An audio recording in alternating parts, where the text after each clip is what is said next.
Olá, ladies and gents. Mais um vídeo aí que você não tava procurando. Hoje eu vou mostrar o jeito burro aqui que eu uso o Claude. Só pra deixar bem claro, né? Eu uso o Claude, eu uso o GPT, Gemini, eu uso tudo. Tem 9 anos que eu trabalho na indústria aí com dados, finanças e tecnologia. E eu tava reparando, né? Um monte de gente começa a falar sobre skills, MD é o MD, né? E até entendo, né? Até os engenheiros da Claude, muitas vezes eles falam, né? E dão algumas dicas. Mas eu uso de um jeito muito simples. Pode até ser que seja burro, mas funciona super bem. E eu aplico para aplicação com milhares de usuários. Só para você ter uma noção aqui, no primeiro marketplace aqui, com a base na AI mesmo, foi eu que fiz aqui no Reino Unido. E no mercado regulamentado, né? Que é o de finanças e tecnologia. Tecnologia nem tanto, né? Finanças. E tem funcionado super bem, fácil, super simples, é isso que eu vou mostrar aí. Eu quero saber como é que você usa daí, né? Primeira coisa, eu nunca escrevi uma MD. Pra quem não sabe, o MD, né, é um arquivo que fica ali por trás do modelo de inteligência artificial. E meio que ele dá um passo a passo ali, é o histórico, o prompt pra ele, né? Aí já começou a ficar técnico, é o que eu não queria. Então, basicamente, eu não crio nada, eu começo a conversar com a ferramenta, eu tenho um problema que eu preciso resolver e eu vou direto ao ponto. E eu acho que é isso que você deveria fazer também, né? Se você nunca usou aí, pega aí, baixa o Claude, baixa o ChatGPT ou o Gemini, né? Vai no Google aí, busca por Gemini, que você vai achar lá. E você quer resolver algum problema, pode ser o problema que seja. Por exemplo, aqui, eu tô em outro país, eu aprendi inglês já depois dos 20 anos. Mesmo morando aqui um tempo, trabalhando só com gente de fora, pra ser bem sincero, eu não sinto confortável em escrever do jeito que eu escrevo em português, né? Então a AI caiu como se fosse uma luva pra mim, né? E o que eu faço? Toda vez eu vou ali no e-mail, no Gemini e no Google é muito bom, né? Que você já escreve um e-mail, já pede pra ele na hora fazer um polimento assim, e ele resolve na hora, o e-mail fica bom, né? Fica nativo. Já no ChatGPT ou no Claude, eu só chego aqui e preciso, vou mandar um e-mail para tal lugar.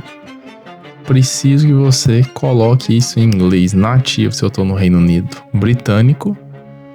Coloca o texto lá no inglês quebrado. Eu gosto de colocar os prompts em inglês também.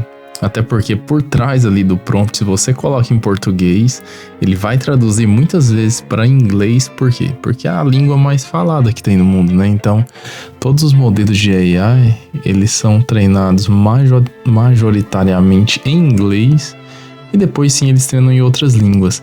Mas para o próprio modelo, achar coisas em inglês, traduzir para o inglês é o caminho mais fácil para a rede funcionar, né?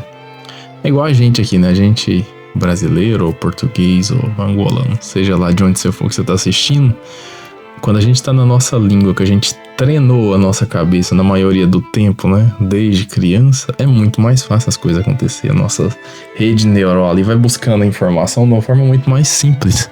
Isso acontece com o LLM também, né, é o LLM, Large Language Model. Então, só para voltar rapidão, né? Eu prefiro escrever os prompts em inglês, é uma forma que eu também treino meu inglês e vejo o jeito que ele corrige, e ele não vai acertar 100% das vezes, como ele não acerta para muitas coisas 100% das vezes. Ele não é um modelo determinístico, né? Ele é um modelo estatístico. Então todas as vezes que a gente fazer uma pergunta para esse modelo, ele vai pelo caminho que ele acha que é o mais provável, mas ele não sabe se é certo ou errado, né? Igual a gente fala, isso aqui é preto ou não é preto? Isso aqui é preto, né? Tá claro que é preto essa cor aqui, né? E essa daqui é branca, né? Então o modelo ele não vai saber. O modelo por trás ali é assim, isso aqui tem 90% de probabilidade de ser preto, eu vou falar que é preto. E é assim que o modelo funciona, né? Sempre nas probabilidades. Onde eu quero que chegar, né? Muita gente ensina um monte de técnica, e eu acho que tem um pouquinho desse movimento no mercado, tudo que é no mercado para fazer o negócio ficar mais bonito, mais soar como se fosse mais técnico.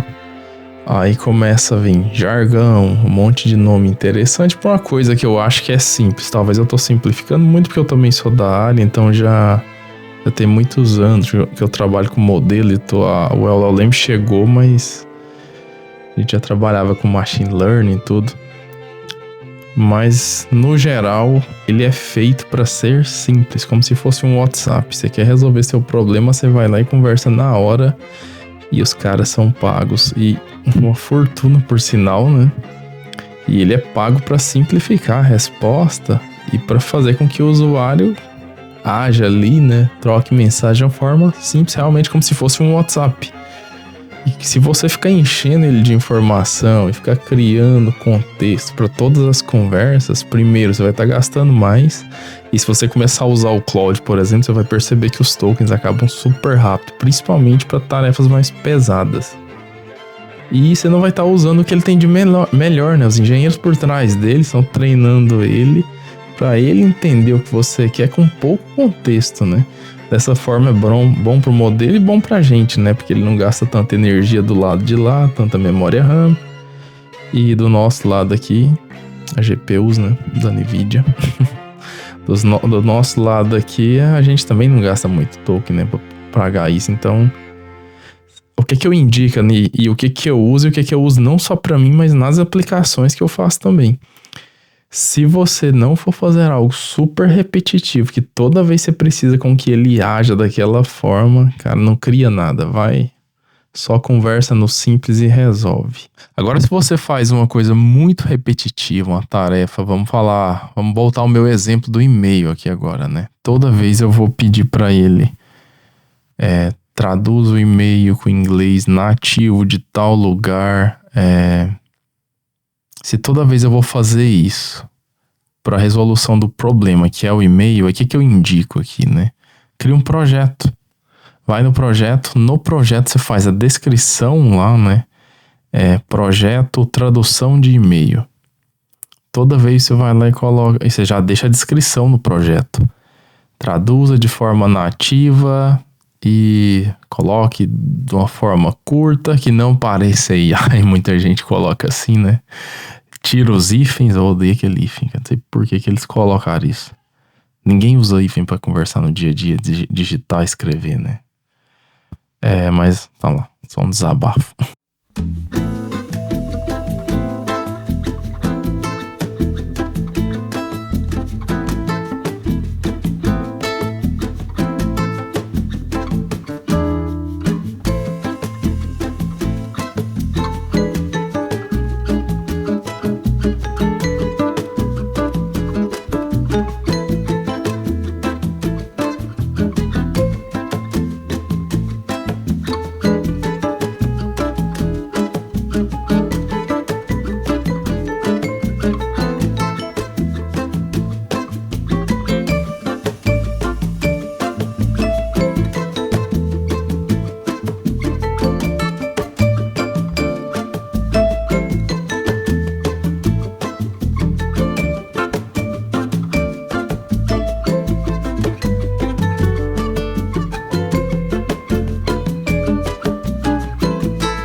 E você quer saber como é que eu uso aí? Se inscreve no canal aí, que eu tô Tô pensando aqui em fazer uma aplicação mais robusta, só usando AI. Eu não sou desenvolvedor de formação, sou engenheiro civil e product manager no mundo de tecnologia e finanças. Muitos anos com investimentos e tô pensando em criar um aplicativo ou com investimento ou com pet também, né? Que eu tenho cachorro aqui, eu gosto. Ou é isso aí, um dos dois aí, talvez algo com engenharia também. São 3 áreas que eu domino. Eu acho que eu conseguiria criar algo legal pra mostrar aqui também a jornada do zero, né? E o que você acha aí? Qual dos 3 você criaria, né? Vamos lá, número 1 aqui, finanças e investimento. Número 2, um de pet. E número 3, algum na área aí de engenharia civil, construção e arquitetura. Se alguém assistir o vídeo aí e comentar, eu vou pegar a resposta aí e vou decidir no próximo vídeo. A gente começa do zero e vai ser do zero mesmo. O projeto é mais que o suficiente já. E no fundo ali do contexto, ele funciona também como se fosse um MD. No fundo, acabei falando de não criar um arquivo MD, é um arquivo de texto, só que ele vai ler, né? Vai dar contexto pro modelo.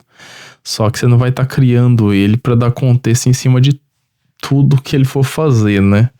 Imagina toda conversa que você vai ter com alguém. Por exemplo, você tá conversando comigo aqui, alguém chega no meu ouvido e fala assim, ó: traduz o e-mail para inglês nativo.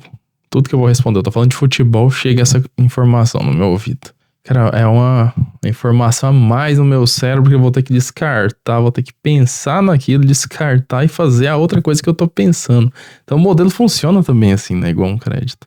Se for algo que você precisa fazer realmente para todas as conversas, cria lá seu arquivo MD e deixa isso lá exposto para tudo que você for fazer. Se não for, cria só na parte de projetos e dentro do projeto você vai abrir a conversa e aí sim você vai resolver o seu problema. Fora isso, vamos falar de skills também um pouquinho, né? Também é algo que eu nunca usei uma skill também, mas eu reconheço o valor, né? Um skill é um contexto a mais pro LLM, só que ele vai ser de forma, vamos falar mais, ele vai gastar menos token. É como se você tivesse um canivete suíço ali pro LLM, né? No canivete suíço você tem ali um monte de tools ali, como é que chama isso, cara? Você tem um monte de ferramenta dele ali, né? Você tem um saca-rolha, você tem nem sei se tem chave, acho que tem uma chave Phillips também lá, né? Uma pontinha dela. Você vai disponibilizar isso e o modelo aqui vai determinar, opa, agora para um vinho vou pegar o saca-rolha. Só que você não vai, esse canivete, o canivete suíço, ele não vai ficar aberto, né, com tudo exposto ali, todas as informações, não.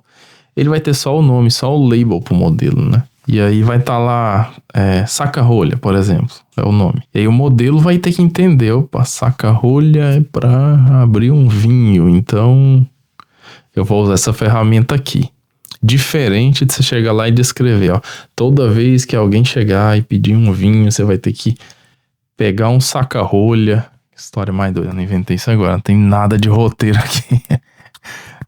Mas é isso. No geral, um skill, ele vai ter só a descrição, só o nome. E como o modelo já é inteligente o suficiente, ele vai ver ali, ó, por essa descrição aqui. Isso provavelmente vai resolver meu e-mail. Eu vou abrir a descrição e vou entender o que tem ali dentro daquele skill. Se realmente for necessário, eu vou usar ele. Se não for também, ele vai entender e não vai usar. E falando aqui de AI, né, o jeito que eu vejo aqui, né, isso é uma revolução que tá clara quando você vê aqui assim, um monte de fundo de investimento, capital estrangeiro, principalmente americano, muito concentrado em empresa de tecnologia agora voltada à inteligência artificial e todo mundo que tá fazendo parte desse ecossistema tá surfando um pouco, assim, um pouco não, tá surfando até muito, né? Realmente, você não aprender, você vai ficar para trás. Vai ficar igual a turma do Excel nos anos 90, né? Quem não aprendeu Excel e não aperfeiçoou. E falo mais ainda, né? Quem sabia Excel muito, quando eu comecei a trabalhar, eu tinha um chefe americano, ele era de um banco de investimento nos Estados Unidos. E ele não deixava a gente nem mexer no Excel com o mouse, que era interessante, era só no teclado, no atalho. Isso ajudava muito, né? E depois você conseguia ver, né? O ganho de produtividade. Se você trabalha no Excel só com teclado, é outro nível, né? É tudo rápido, já resolve as coisas super fácil na planilha. Aí depois chegam os modelos de Python e tudo e já muda. E agora essa revolução com a inteligência artificial é a mesma coisa. Só que por trás dela, você vai ter que entender como que funciona o modelo até para você questionar, né, a coisa que vem. E a área também de informação, porque esses modelos eles são ótimos no conhecimento geral, mas quando ele vai afunilando, se não tem muita informação disponível daquilo nas redes sociais, na rede geral, né, de internet, ele já não é tão bom, porque ele precisa de muita informação para ser treinado. E aí um exemplo, por que no código ele é tão bom? Porque os códigos geralmente são abertos e é cheio de gente comentando. Você vai no Reddit, no Twitter, para todo lado, cara, tem muita informação disponível de código, né? E o modelo já entra no GitHub, já olha o código, já testa, valida, então é muito fácil. Mas se você vai para outras áreas, aí já fica mais difícil. Então o que ele vai fazer? Provavelmente o mercado vai usar esses modelos genéricos, e já está acontecendo isso um pouco, né? E você vai pegar profissional especializado, por exemplo, um médico, ele vai ter que entender como o modelo funciona e ele vai treinar o modelo e vai falar para o modelo se está certo ou está errado. Já está acontecendo isso e eles pagam bem, viu? E aproveitando que eu tô aqui na Inglaterra, tem uma história interessante aqui, né? Em 1811, 12, se eu não me engano, os luditas, né, que trabalhavam com, acho que eram as máquinas de tecelar na época, e era nessa época da Revolução Industrial. E eles lutaram, né, contra o uso de máquinas que estavam meio que vulgarizando o trabalho, vamos falar assim, né? Fazendo coisa barata, sem qualidade, mas em escala, e acabava atrapalhando eles, né? E esse era o ponto que eles estavam revoltados. E inventaram esse nome, né? Eram seguidores do Lu de alguma coisa. Vou deixar aqui escrito que eu até esqueci agora, deixa eu pegar aqui, né? Pronto, na época da inteligência artificial eu não vou falar o nome certo. E eles tinham um líder chamado Ned Ludd, que a história falou que esse líder nunca existiu, né? Lembra até do Bitcoin um pouco, né? Então vamos lá, moral da história. Se você não começou a usar ainda, baixa aí agora, começa a usar, pega problemas simples e só vai pedindo pro agente, não começa com coisa complexa de criar um agente só para você, de criar arquivo.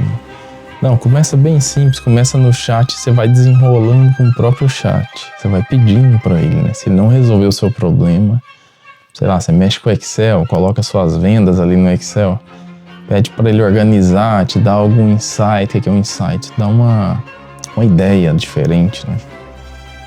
E aí, com base naqueles dados, você vai ver ele mexendo ali no Excel, criar gráfico para facilitar a sua vida. Depois disso, você vai aumentando um pouco o nível. Você vai ver, opa, esse negócio aqui é bom, isso aqui pode ser quase que um funcionário paralelo aqui para mim, né? Pode ser mesmo. E eu vou mostrar aqui, hein? Só se inscrever aí que você não vai perder. Moral da história aqui, de tudo, eu acho que essa é a tecnologia que chega e a mais fácil de ser usada, né? Não tem esse conhecimento técnico todo por volta.